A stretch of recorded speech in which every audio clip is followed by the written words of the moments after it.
Solène Niederkorn vous propose FinScale, un éclairage sur l'innovation dans le monde de la finance, de la banque et de l'assurance. La RegTech qui surfe sur le millefeuille réglementaire. Claude Meurice, CEO de Luxhub. FIDA va bien au-delà, en fait. C'est tout le secteur financier qui va devoir s'ouvrir. On ne parle plus que des données des comptes de paiement, on parle des données qui sont liées au compte d'épargne, au compte de prêt, au compte titre. Et on parle également d'autres acteurs qui doivent s'ouvrir. On parle du secteur de l'assurance qui doit s'ouvrir également pour tout ce qui concerne en fait les contrats d'assurance de type non-vie, à l'exception de ce qui concerne la santé. Tous les produits d'assurance vie pour lesquels il y a des produits d'investissement qui sont adossés vont devoir s'ouvrir également. Donc le panel est vraiment... C'est un sacré chantier pour tous ces acteurs-là. Créé au tout départ pour rationaliser la mise en conformité de 4 banques afin de répondre aux exigences de PSD2, Luxhub a dû nécessairement évoluer pour étendre sa vision et se positionner comme un acteur majeur de l'open banking en Europe. Cela nous amène à parler avec Claude de la gouvernance, de la manière dont Luxhub prend en compte les intérêts de ses actionnaires, évite les conflits d'intérêts et diversifie sa base de clients. Nous abordons également la manière dont la start-up a réussi à étendre son champ d'action initial, à diversifier son offre et comment les besoins ont été identifiés. Nous parlons des produits déployés aujourd'hui, notamment la marketplace d'API, ainsi que des développements à venir qui couvrent un scope large de produits liés à la mise en application des règlements et des directives européens tels que FIDA, PSR et PSD3. Si vous avez besoin d'une petite piqûre de rappel point de vue réglementation bancaire, c'est un must listen. Bonne écoute à tous.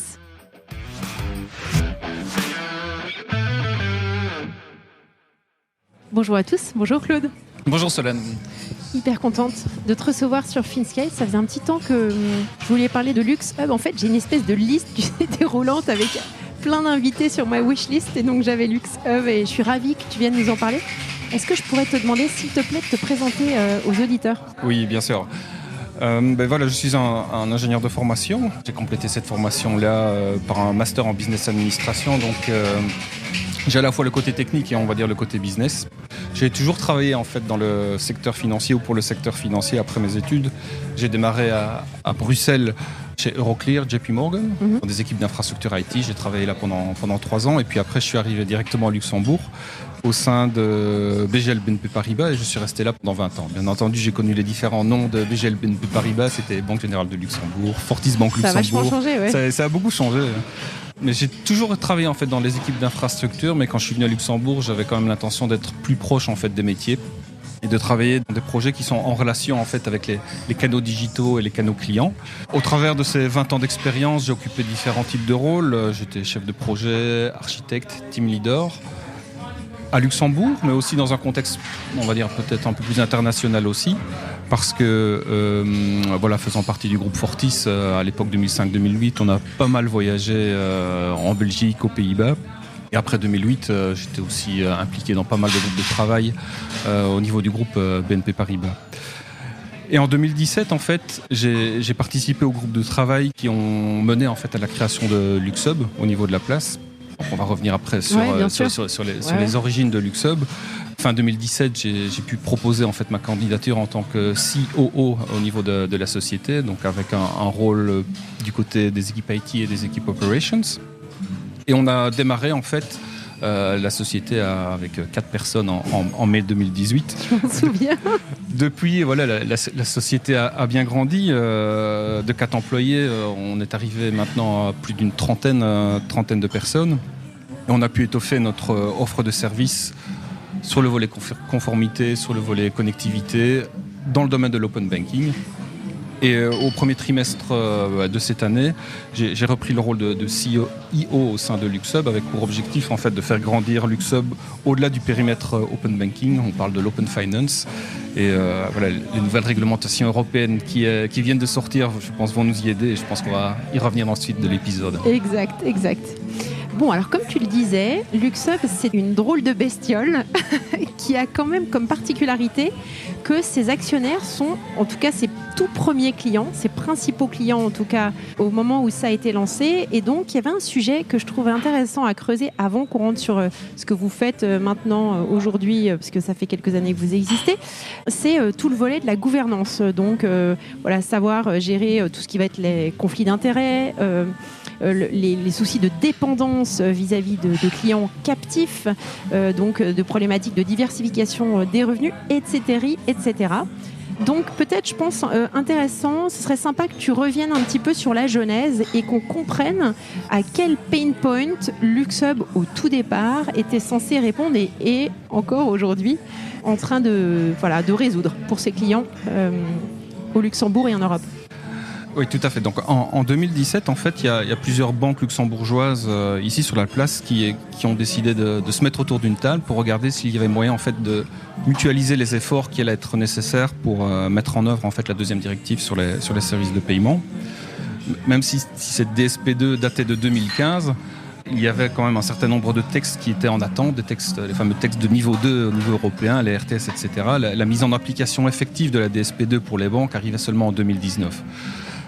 Mais bon, les banques se rendaient bien compte à ce moment-là que l'effort en fait, pour pouvoir se mettre en conformité vis-à-vis de cette directive allait être assez important. Donc ils ont essayé de se mettre ensemble autour d'une table et de voir s'il y avait moyen de mutualiser ces efforts.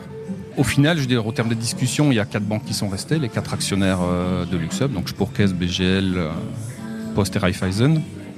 Et je pense que c'était la bonne approche quand on regarde en fait les investissements que les banques européennes ont dû consentir en fait pour pouvoir mettre en place les plateformes DSP2. Mutualiser les efforts était certainement un très très bon choix pour des banques, je veux dire, de taille moyenne ou de taille petite. Voilà, les banques au Luxembourg, même les tiers 1 sont considérées plutôt comme des banques de taille moyenne ou de taille petite à l'échelle européenne. Les grandes banques à l'échelle européenne de type tier 1, des groupes comme BNP, ING, etc., ont la capacité et les moyens de mettre en œuvre les plateformes techniques. Mais ici, je veux dire, sur une échelle aussi petite que celle du Luxembourg, ça valait le coup en tout cas de mutualiser les efforts. Donc voilà, ça a abouti en fait à la création de LuxHub avec ces quatre actionnaires, afin d'aider évidemment les 4 actionnaires de se mettre en conformité par rapport à cette réglementation DSP2, mais il y avait également aussi très clairement un objectif commercial, c'est de pouvoir proposer cette plateforme mutualisée à destination des autres acteurs de la place, que ce soit les acteurs bancaires ou les acteurs de type IMI, puisqu'ils sont aussi concernés par la DSP2, au Luxembourg, mais aussi ailleurs en Europe. Donc voilà, notre plateforme elle n'était pas conçue spécifiquement pour le Luxembourg, et on a pu aussi également attirer en fait des clients en dehors du territoire luxembourgeois. Alors quand tu disais tout à l'heure que voilà, nos actionnaires sont nos principaux clients, oui, on a démarré effectivement avec nos 4 actionnaires, mais depuis 2-3 ans, je veux dire, nos actionnaires ne représentent plus la majorité de notre chiffre d'affaires. On a pu se diversifier à la fois en termes de clients et en termes de géographie, en termes de produits également. Alors déjà, le tout premier produit, quand tu as 4, au niveau du board, tu vas avoir donc 4 représentants de tes 4 actionnaires, comment tu mets en place ce produit qui convienne, qui soit vraiment un produit standard pour ces 4 clients et ne pas. Le problème, c'est toujours cette histoire de devoir créer un produit qui convienne à actionnaire 1, actionnaire 2, actionnaire 3, actionnaire 4. Comment est-ce que tu fais pour streamliner ça au départ ? Déjà, quand on parle de produits, je veux dire, réglementaires, on a la chance d'avoir les spécifications en fait, qui sont déjà disponibles. C'est le régulateur ou les RTS qui les définit. Et à côté de ça, sur la DSP2, on avait aussi la chance d'avoir des standards en fait, au niveau européen qui est en train d'émerger, que ce soit les standards de STET et Berlin Group. Donc après, on avait juste en fait, entre guillemets, à définir en fait les spécifications techniques qui permettent d'accoster la plateforme LuxHub au core banking des différentes banques. Et de ce point de vue-là, voilà, on a imposé directement le standard qui était nécessaire pour éviter d'avoir des discussions one-to-one entre chacune des banques et essayer de rentabiliser au mieux, je veux dire, les investissements et éviter de partir dans toutes les directions avec chacun des clients. Alors comment, d'un point de vue vraiment gouvernance, comment est-ce qu'on gère cette problématique de conflit d'intérêts avec des intérêts des actionnaires qui peuvent diverger de ceux de l'entreprise, surtout pour des entreprises early stage comme LuxHub il y a quelques années, où il y a vraiment énormément besoin de cash pour payer tous les déploiements, etc. Donc tu peux avoir évidemment c'est pas du tout la même dynamique que celle qui s'instaure quand tu vas avoir un VC au capital. Effectivement, dès le début de la société, on a tous ces aspects ont fait l'objet d'une attention particulière. Je dirais que le fait d'avoir 4 actionnaires, je pense que c'est une richesse en fait au niveau de la société, plutôt que d'en avoir qu'un seul, parce que ça permet d'avoir des discussions qui sont constructives et qui sont riches, et ça permet de garder aussi l'intérêt de la société au centre des débats. On a mis en place un certain nombre de règles en termes de gouvernance. Je ne vais pas nécessairement les expliquer tous en détail, mais à titre d'exemple, on pourrait dire que d'un point de vue commercial, nos actionnaires ils sont traités de la même façon en fait, et aux mêmes conditions, je veux dire, que les autres clients. Nous sommes une société anonyme et la direction, je veux dire, a quand même une très très grande latitude pour gérer les activités de la société, proposer de nouveaux produits et gérer en fait les relations commerciales au sens large. Et cette latitude, elle nous a toujours permis de garder en fait les intérêts de la société au centre des discussions.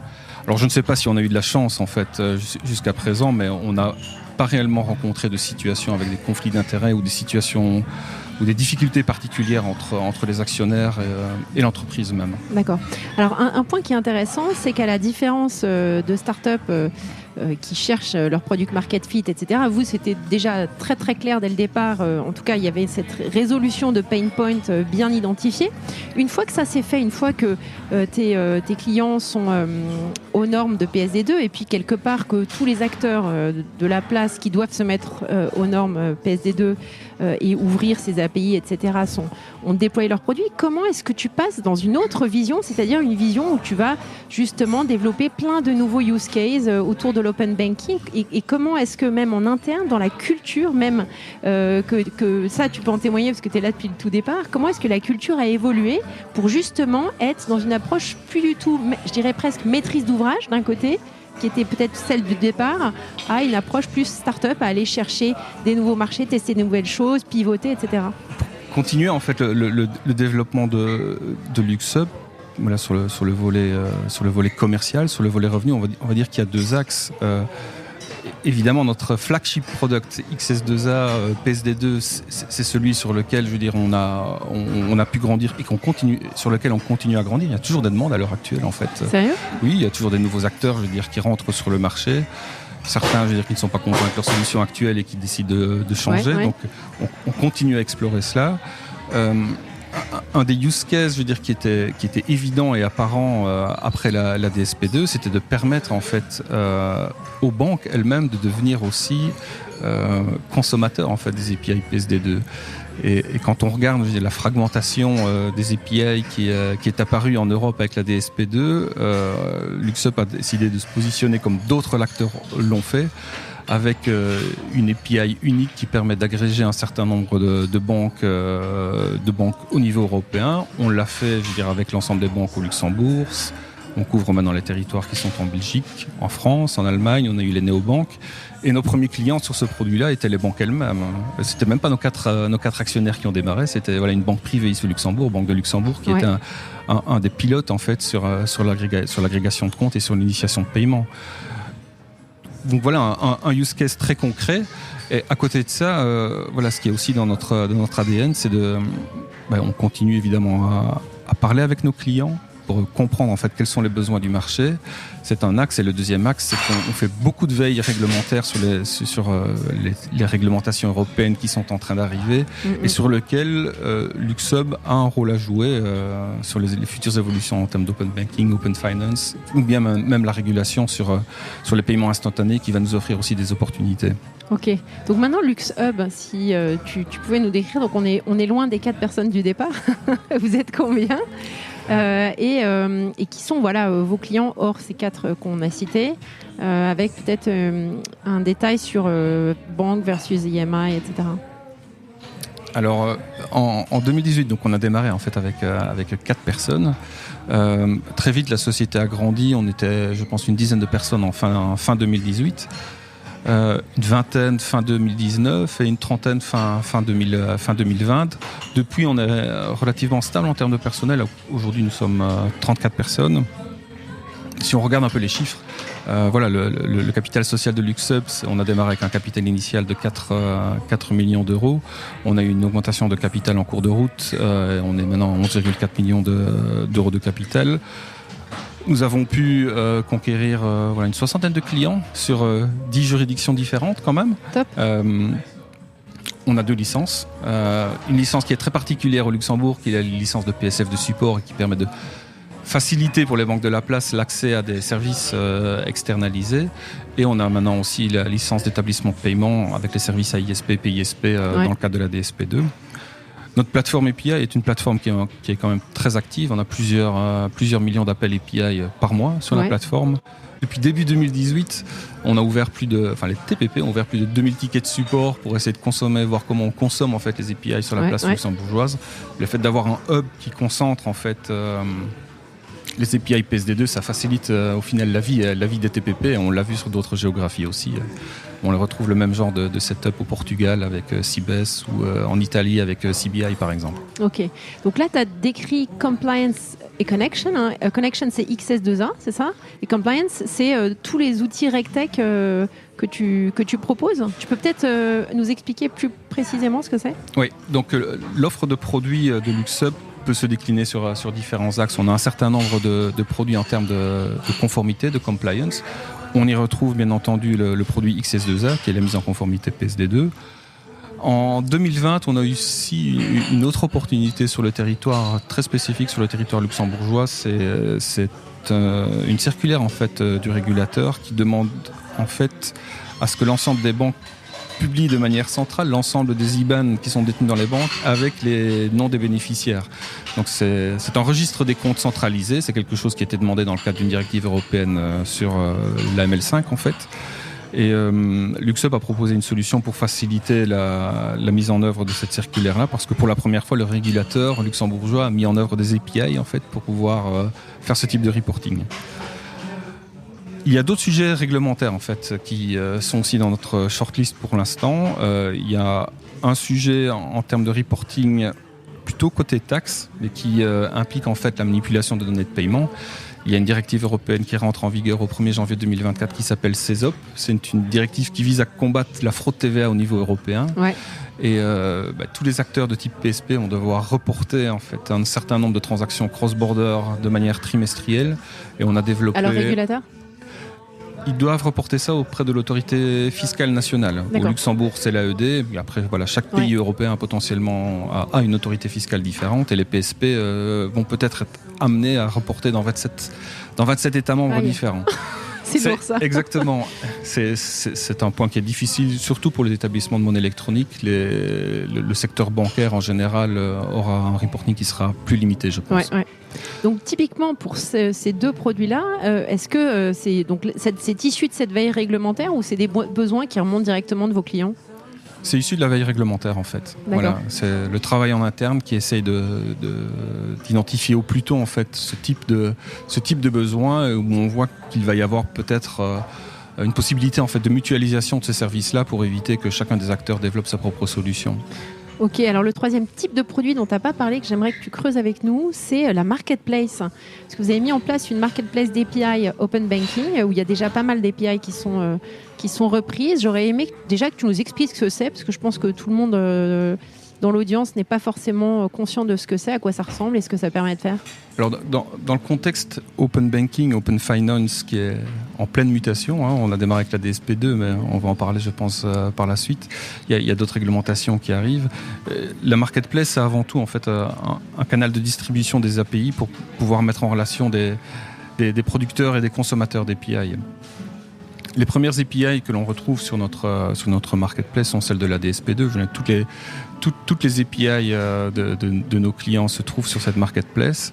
Et ça offre quand même pas mal d'avantages à la fois pour les producteurs d'API, mais aussi pour les consommateurs. Si je regarde du côté des consommateurs, pour moi les avantages sont assez évidents.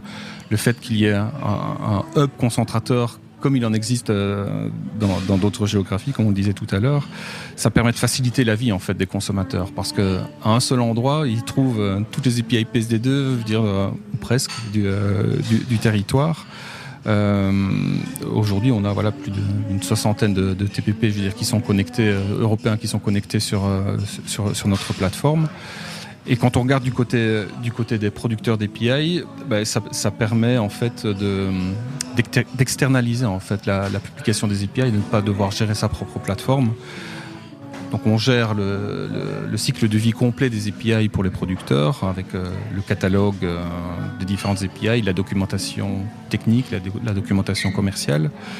Ça permet aux producteurs potentiellement d'élargir, en étant présents sur un hub concentrateur, d'élargir l'audience en fait de leurs produits API. Demain, ça va leur permettre de monétiser aussi l'accès à ces API. Et on voit que le futur Open Finance Framework, FIDA, va permettre aux producteurs d'API de monétiser ces accès-là. On aura les éléments et la plateforme technique qui va leur permettre de faciliter ça. La mise en place de la contractualisation entre les consommateurs et les producteurs d'API sera aussi facilitée au travers de la marketplace. Pratique. C'est pratique, ça. Oui, Le volet contractuel, en fait, on n'y pense pas, mais surtout pour des établissements financiers, ça se fait pas comme ça. Hein. Tout à fait, parce que autant sur la partie DSP2, la réglementation était claire, c'était pas de contrat entre les TPP et les banques pour pouvoir consommer les API.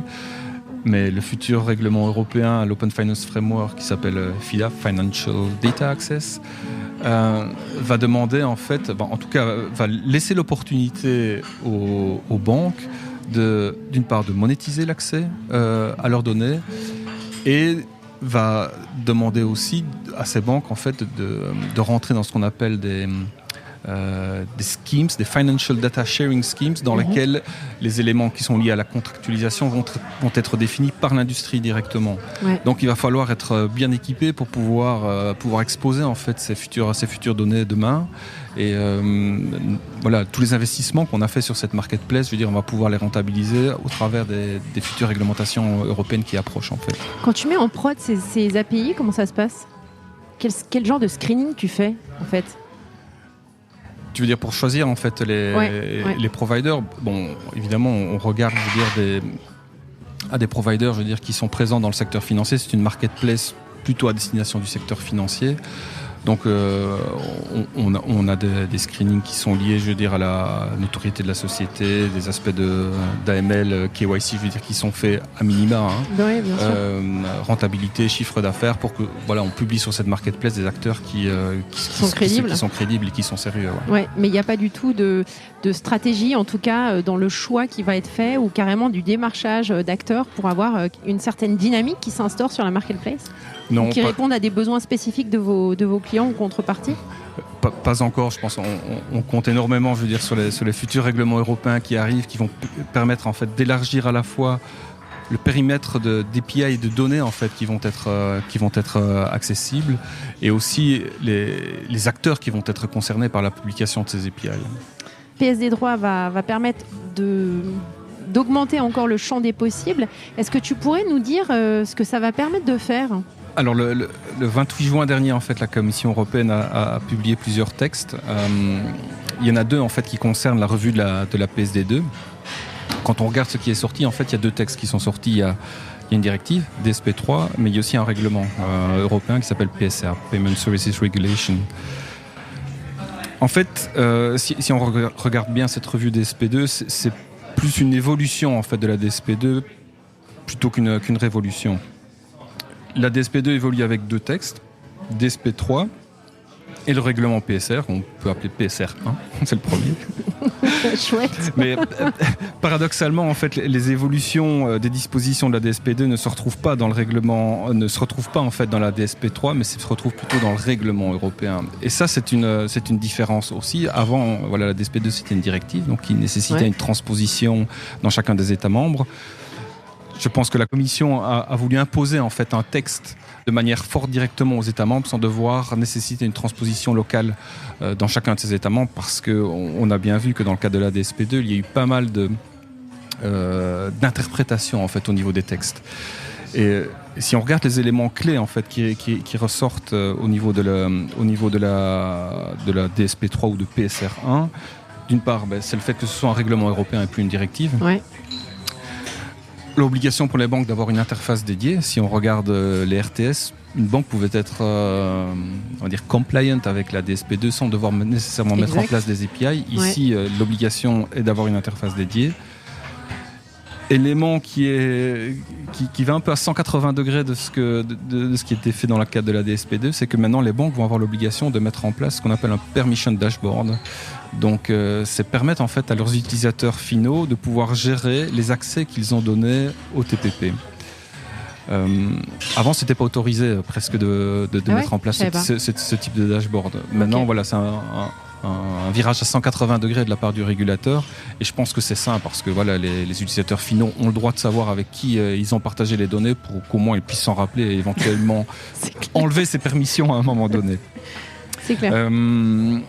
Et ce qui va changer aussi, et je pense que ça va dans une bonne direction pour permettre peut-être une meilleure adoption au niveau de la DSP2, c'est que le renouvellement du consentement tous les 180 jours, du côté de la banque, va disparaître. Ce sera l'ISP en fait qui va lui pouvoir gérer lui-même le renouvellement du consentement tous les 180 jours. Et élément important aussi, c'est que le régulateur a clarifié en fait l'ensemble des textes qui étaient sujets à interprétation. Quand on parle des textes, voilà, il y avait la directive, les RTS, les guidelines, les opinion papers, les Q&A. Tout ça maintenant se retrouve bien costaud quand même. Voilà, le millefeuille était assez impressionnant effectivement. Et voilà, toutes ces notions d'obstacles ont été clarifiées pour avoir une interprétation, on va dire, un peu plus uniforme et imposée au travers d'un règlement. Et alors, est-ce que tu penses que ça va améliorer la stabilité des API ? Parce que moi, je trouve ça absolument pénible en tant qu'utilisatrice d'avoir des API instables auprès de certains établissements financiers et qui freinent énormément le développement de beaucoup de fintech. Alors, je ne sais pas si c'est un problème d'instabilité ou c'est un problème d'expérience aussi utilisateur qui freine aussi cette adoption. Je pense que voilà, en 2017-2018, quand la Commission européenne est arrivée avec tous ces textes, je pense qu'il y avait une approche qui était certainement moins directive et moins organisée que celle que l'on pouvait observer, par exemple, en Grande-Bretagne, où là, le taux d'adoption au niveau de l'open banking est beaucoup plus évolué. Oui. Mais c'est dû au fait que voilà, il y a différents standards en fait qui ont émergé au niveau européen, donc il y a une fragmentation qui est énorme, à contrario de ce qu'on a observé, je veux dire, en Grande-Bretagne. Il y a peut-être des instabilités qui sont liées au fait que voilà, il y a 6000 banques qui doivent offrir de manière gratuite l'accès au compte de paiement, donc ça motive peut-être pas nécessairement beaucoup les banques pour pouvoir y arriver. Un cadre juridique pas forcément 100% clair, sujet à beaucoup d'interprétations, donc ça facilite pas la vie des AISP, des PISP, ça ne facilite pas la vie des banques, je pense que ça ne facilite pas non plus la vie du régulateur, et encore moins des prestataires techniques comme nous qui devons essayer de jongler à travers les différentes réglementations. Et un élément important, je pense, c'est surtout l'expérience utilisateur au niveau du Strong Customer Authentication qui peut énormément freiner en fait l'adoption au niveau de l'open banking. Ouais. Claude, on voit quand on t'écoute que en effet le destin de LuxHub s'est ouvert énormément et a vachement évolué ces dernières années avec une ouverture sur l'Europe. Actuellement, vos clients donc étaient initialement historiquement au Luxembourg, mais est-ce que tu peux nous expliquer un petit peu dans quels autres pays vous développez d'un point de vue business ? Alors pour pouvoir y arriver, en fait, on va s'appuyer en fait justement sur les nouveaux règlements européens qui sont en train d'émerger. On a parlé tout à l'heure du produit réglementaire CESOP. Bon, c'est une réglementation qui concerne tous les PSP en Europe.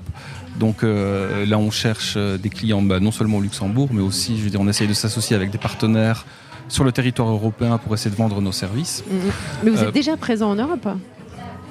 Oui, on a déjà des clients, je veux dire, en Europe pour le volet PSD2, essentiellement.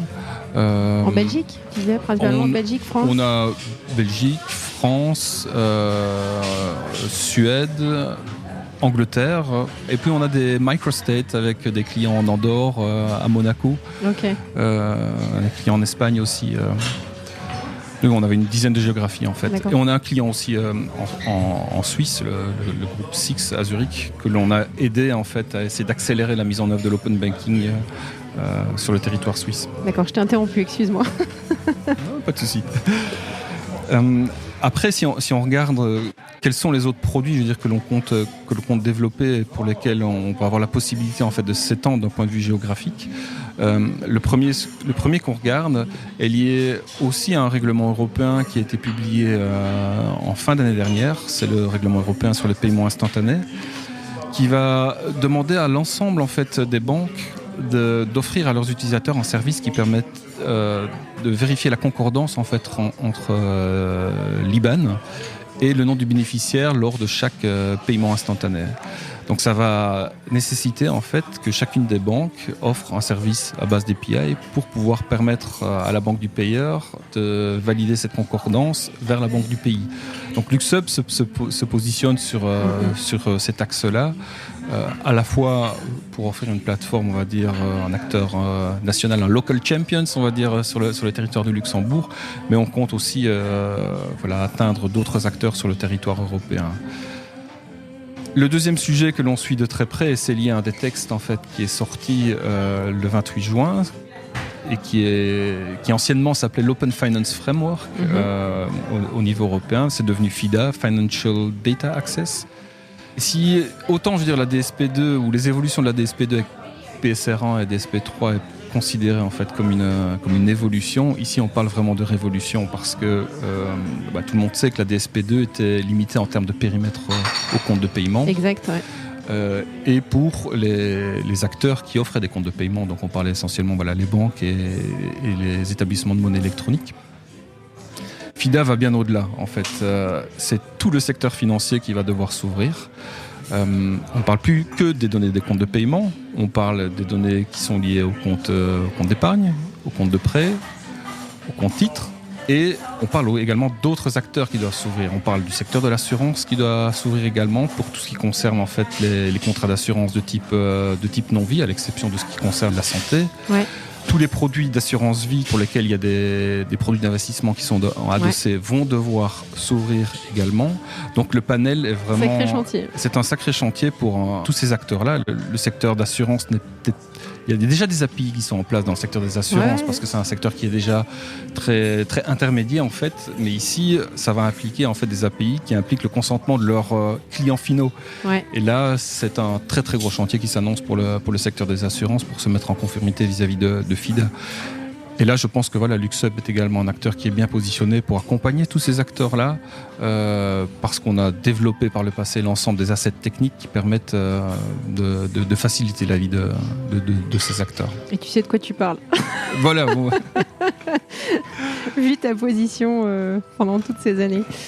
Écoute, c'est hyper intéressant. Écoute, on a un super tour d'horizon de LuxHub. Merci beaucoup d'avoir pris tout ce temps-là. Comme à chaque fois, je demande à mes invités de me faire une recommandation avant de partir. Donc, qu'est-ce que tu nous recommandes, Claude ? Alors, très récemment, en fait, avec certains collègues chez LuxHub, on est tombé sur un livre qui s'appelle le Sales Acceleration Formula de Mark Roberge. Mark Roberge, c'est un ancien VP Sales dans une société qui s'appelle HubSpot. C'est un outil qui est vraiment bien connu en termes de digital marketing et CRM. Dans son livre, il propose en fait des pistes pour industrialiser et scaler la mise en place d'une équipe de vente, alors que ça passe du recrutement, je veux dire, des bons vendeurs, au coaching, à la formation des vendeurs, la définition de métriques claires pour regarder, je veux dire, comment se passent les ventes au sein de la société et comment utiliser efficacement la technologie, le digital marketing et les outils de CRM pour pouvoir scaler l'équipe de vente. Très instructif en tout cas quand on ne vient pas comme moi, je veux dire, du secteur commercial. Et ça va nous servir, je pense, aussi très instructif pour la suite des opérations chez LuxHub. Merci beaucoup, Claude. C'était super riche. Merci, Solène. Je peux te souhaiter que de bonnes vacances, alors. Allez, à bientôt. À bientôt. Merci à tous pour votre écoute. Je suis ravie d'avoir partagé ce moment avec vous. N'hésitez pas à me contacter sur Twitter ou LinkedIn pour me faire part de vos commentaires ou de vos réactions. Et je compte sur vous pour noter cet épisode sur vos plateformes de podcast préférées. À la semaine prochaine.